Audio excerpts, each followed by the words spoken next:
what you're protesting? I'm protesting against the Church of Scientology. There's a long history of human rights abuses inside the organization, ranging from the current leader, David Miscavige, who, according to a lot of close associates, this current leader, people like Mike Rinder, Marty Rathbun, Amy Scobie, these are all were like his right-hand people, that they all had been physically punched and attacked by him. Right now, Jan Eastgate, who heads up one of their organizations called the Citizens Commission on Human Rights, has just been arrested. She's due in court on Thursday for covering up child sex abuse in Scientology. She was coaching a mother and a child who are speaking out about how to lie to the police. There's a long history of that stuff going on. Amy Scobie, who went into they have a paramilitary organization. As to why any church needs one, I don't know, but it's called the Sea Ward. When she was 16, she was raped in Scientology. They helped cover that up. There's another guy by the name of Tommy Gorman. His girlfriend was raped in the Sea Org, and they helped cover that up. The Sea what? Sea Org. Yeah, it's a sea organization. It's like they have like a paramilitary kind of wing. They dress like in Navy-style uniforms. And, and again, I don't care what anybody believes. I mean, you can believe anything you want, but it's the human rights abuses and then just the vicious attacks against people when they speak out. It's like people are saying these things are happening to them, and they just call them liars, and they say they're making it up. And the really odd thing is if they say, well, Scientology makes people the most ethical people on the planet, how is it that someone can be in Scientology for 30 years and then all of a sudden say that they've been beaten up, they know somebody who's been raped, it's just like, well, wait a second, for 30 years you said that person was the most ethical person on the planet. Now all of a sudden there's this vicious liar who just wants to get even with the church. And it's not just one person, it's not two, it's just droves of people are coming out of the organization. He's a former member. There's a lot of former members that just are practicing Scientology outside the church. And again, you believe anything you want. I don't care. I'm going to ask you something. Sure. But there are people who are, Christians or Catholics or all these other people who are supposedly like good people for all these amount of years, but then all of a sudden they say, oh yeah, I was, they could have like such similar stories. They could. But the problem is like, and that's always a possibility. But I think a lot of those organizations, like take the Catholic Church, I don't think that the way they've handled the child sex abuse cases has been really great, but on some level they've acknowledged it, they've tried on some level to address it. I don't really have any knowledge. All right, that's fine. These guys won't even investigate it. They just deny it. Oh, that person is a bigot, they're disgruntled, they want, it's like, wait a second, again, the 30 years of their life, if you're making them able and Scientology makes people all these great things, and how come someone's dedicated 30 years of their life just turns on a dime? And it's not once, not twice, and these are high-level people that have been close to the top. They also have this thing called a sec check, which they hold onto these e-meters, and they're supposed to be able to do this thing called withhold. And they couldn't detect that these people were lying for 30 years. They couldn't detect that tells me that doesn't work. It's like, so it's just a question of also how they respond to people.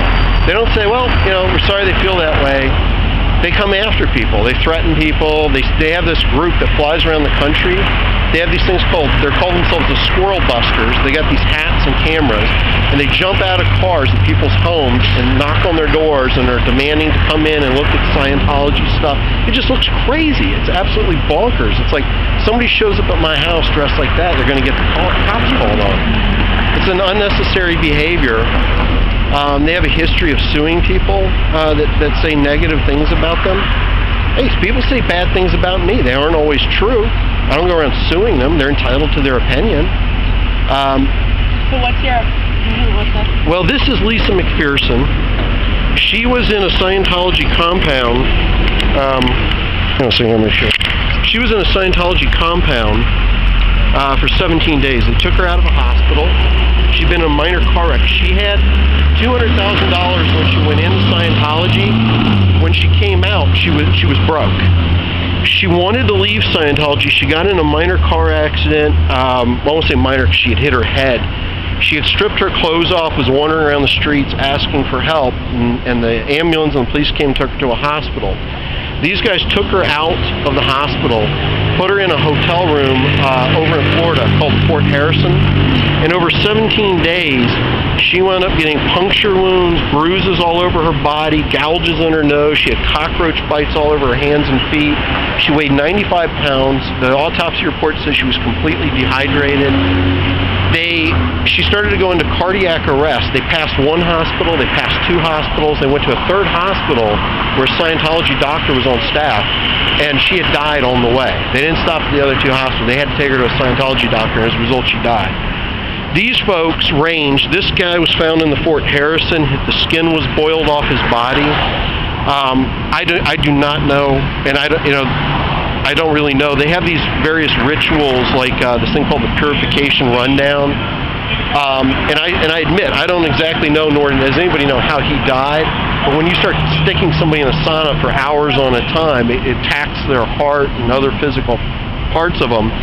This guy's a German Scientologist. They took him off his epilepsy medicine because they don't believe in epilepsy medicine, and he died of a severe epileptic seizure. And there's just a history of this kind of stuff that goes on inside the organization. There's a woman named Ellie. They took her son off of, he was a schizophrenic, and he was doing okay on the meds they had him on. They're also vehemently opposed to psychiatry and psychiatric medicine, and they took him off and they gave him vitamins, and he went insane and stabbed his mother in the face about 90 times. He's now doing life in prison. They had a guy here named John Boucher, and John Boucher, according to his daughter and everyone that knew him, was a really nice guy. He was having doubts and was trying to leave. They kept him in their care. He went insane, committed suicide. He hung himself, and in his suicide note, he wrote that L. Ron Hubbard was right, that he was an evil, suppressive person. He was suppressing trees and houses. I mean, this is how badly some people's brains get screwed up on this stuff. So it's, I mean, it's just, I don't know. When people tend to eat, sleep, and breathe things like this, and they don't have an objective outside world view of things, again, they're free to do it. But when people want to leave, they don't deserve being blacklisted. They don't. One of the real great things is disconnection. If you're in Scientology and a family member's in Scientology, and you decide to leave, they will put tremendous pressure on that family member either to bring you back in the fold or to never speak to you again.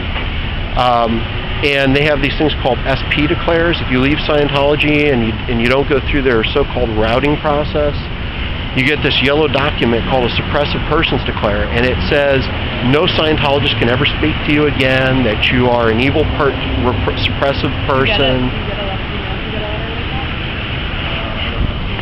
You can Google SP declare on the internet. They've now become like a badge of honor. People are just posting their copies online, and they put ridiculous things. Like in his, it said that he had been convicted of murder and arson. He was a convicted felon. He has no convicted record whatsoever.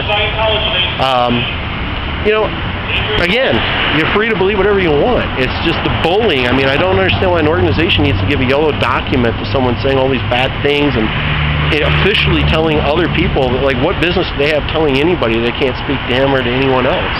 That's a right. It's your right to be able to go up to someone and say what you think. And now, I know Scientologists that practice outside the church that don't engage in SP declares, they don't engage in disconnection.